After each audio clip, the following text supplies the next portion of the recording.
Surat SOG અને crime બ્રાન્ચની ટીમે સૌથી મોટું ઓપરેશન હાથ ધરી શહેરમાં ગેરકાયદેસર રહેતા 134 જેટલા બાંગ્લાદેશીઓને પકડી કાર્યવાહી કરી હતી। ગુજરાતની સુરત અને અમદાવાદની પોલીસ ટીમ દ્વારા ગત રાતે મોટું ઓપરેશન હાથ ધરવામાં આવ્યું હતું, જેમાં શહેરમાં ગેરકાયદેસર રહેતા બાંગ્લાદેશીઓને પકડવામાં આવ્યા હતા। અમદાવાદમાંથી 890 તેમજ સુરતમાં 134 જેટલા બાંગ્લાદેશીઓને પકડવામાં આવ્યા હતા। ગુજરાત પોલીસની આ સૌથી મોટી કાર્યવાહી છે, જેમાં ગેરકાયદેસર રીતે બાંગ્લાદેશી ઇસમો બંગાળથી ભારત ઘૂસ્યા હતા। ત્યારબાદ ગેરકાયદેસર ડોક્યુમેન્ટ ઉભા કરીને ભારતના અલગ અલગ રાજ્યમાં રહેતા હતા। આમાંથી ઘણા ડ્રગ્સના ધંધા સાથે જોડાયેલા હતા। તો અગાઉ પકડાયેલા 4 બાંગ્લાદેશી અલ કાયદા આતંકી સંગઠન માટે કામ કરતા હતા। રાજ્યના ગૃહમંત્રીએ ચેતવણી આપીને કહ્યું હતું કે જે ગેરકાયદેસર રીતે ગુજરાતમાં બાંગ્લાદેશી ઇસમો રહે છે તે તમામ નજીકના પોલીસ સ્ટેશનમાં હાજર થઈ જાય, નહીં તો ગુજરાત પોલીસ ન ભૂતો ન ભવિષ્ય જેવી કાર્યવાહી કરશે અને કેન્દ્રીય સુરક્ષા એજન્સીઓ દ્વારા આપવામાં આવેલા નિર્દેશ અનુસાર કામગીરી કરવામાં આવી હતી। ગેરકાયદેસર રીતે રહેતા કોઈ પણ દેશના નાગરિક આ દેશમાં ન રહેવા જોઈએ અને પાકિસ્તાનીઓને પણ પરત મોકલવાની કામગીરી ચાલી રહી છે। આ કામગીરીમાં એસીપી ડીસીપી સહિતના તમામ અધિકારીઓ અને પોલીસ કર્મચારી આખી રાત ખડે પગે હાજર રહ્યા હતા। ગૃહમંત્રીએ ઘૂસણખોરોને ચેતવણી આપી હતી કે આવનારા 2 દિવસોમાં તમામ ગેરકાયદેસર રહેતા બાંગ્લાદેશી પોલીસ સ્ટેશનમાં જઈ સરેન્ડર કરે, નહીં તો પોલીસ ઘરે ઘરે જઈને પકડશે।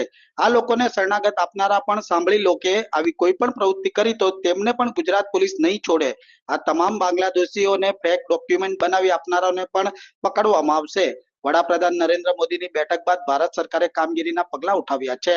દેશ હિતમાં લેવામાં આવેલો આ મોટો નિર્ણય છે, જેનું પાલન બધા જ રાજ્યોમાં થવું જોઈએ। જ્યારે ગૃહ રાજ્યમંત્રીએ સુરત પોલીસ અને અમદાવાદ પોલીસને અભિનંદન પણ આપ્યા હતા।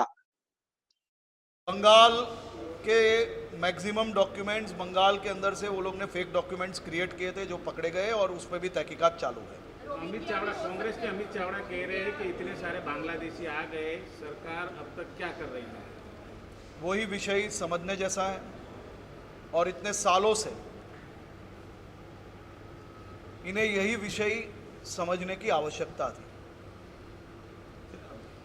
बंगाल, आप देख लीजिए, आज तक जितने भी बांग्लादेशी पकड़े गए उसमें से मैक्सिमम बांग्लादेशियों ने अपने फेक डॉक्यूमेंट, फेक आइडेंटिटी ये बंगाल से बनाई गई है और कई बार ये विषयों के ये डॉक्यूमेंट्स भी खास तौर पे प्रूफ के कारण हम लोग ने ये पेश भी किए और आज भी अहमदाबाद एवं सूरत पुलिस ये लोगों ने बंगाल से किस प्रकार से फेक डॉक्यूमेंट्स बनाए हैं ये भी पेश किया जाएगा। क्या पश्चिम बंगाल जो है पनाहगार बन चुकी है बांग्लादेशियों की, कह सकते? देखिए, मैं इसमें अभी खास तौर पे मेरा काम जो है वो काम कर रहे हैं हम लोग, और ख़ास तौर पे कहाँ से आए हैं मैं इसमें कोई भी राजकीय टिप्पणी देना नहीं चाहता हूँ। मैं मात्र और मात्र देश हित की जो बात है वो आपके सामने रख रहा हूँ। कौन से राज्य से बने हैं वो मैंने आपको बताया है और उस पर काम चालू है। बिलावल भुट्टो ने कहा है कि यदि पानी रोका तो उसमें देखिए, मेरा विषय अभी बांग्लादेश के जो घुसपैठियों को पकड़ा है वो विषय पे मैं आपको माहिती दे रहा हूँ। मैं अभी कोई भी राजकीय टिप्पणी देने यहाँ नहीं आया हूँ। जिस तरह से